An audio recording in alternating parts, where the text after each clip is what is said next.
Atasi persoalan sampah di kota. Desa Sumerteklot ciptakan Tebe Meguna. Hampir tidak ada lagi tebe di Denpasar. Padahal dulu tebe pernah menjadi lahan tersubur di belakang rumah-rumah warga karena tempat penampungan sampah-sampah organik, daun, sampah dapur, sisa bahan makanan dan sampah upakara. Tak heran tebe kerap menjadi arena bermain anak-anak dengan riang karena rindangnya pohon dan tanaman yang tumbuh dengan subur.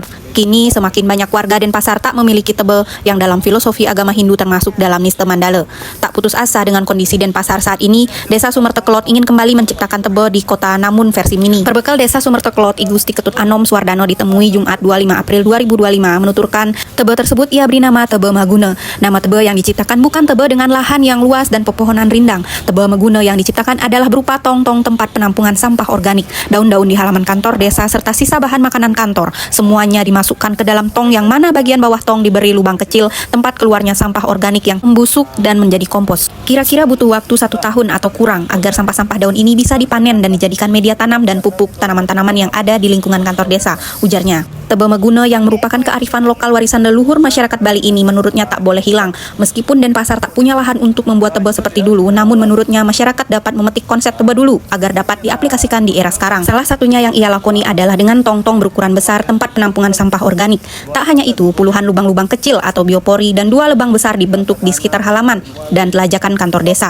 Di lubang itu pula sampah-sampah organik dapat ditimbun. Kata Anom, dengan membuat lubang tempat terpendamnya sampah organik, maka ekosistem tanah juga akan hidup, seperti cacing tanah, maggot, dan hewan lainnya. Hewan tersebut memang tampak menggelikan, namun keberadaannya sangat membantu penyuburan tanah di area tersebut. Cacing-cacing tanah juga akan membuat lubang-lubang di dinding biopori yang juga akan membantu menyuburkan tanah di sekitarnya, ujarnya. Sementara sampah berbahan plastik ditabung di bank sampah induk Tresnasari.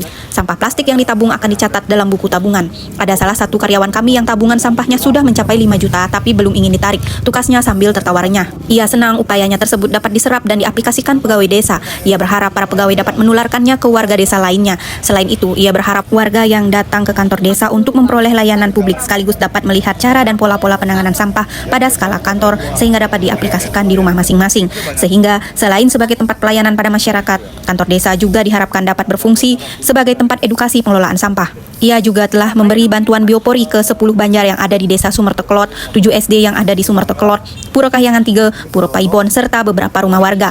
Meski contoh dan bantuan telah diberikan, namun diakui masih banyak tantangan yang dihadapi dalam membudayakan pengelolaan sampah dari sumber ini.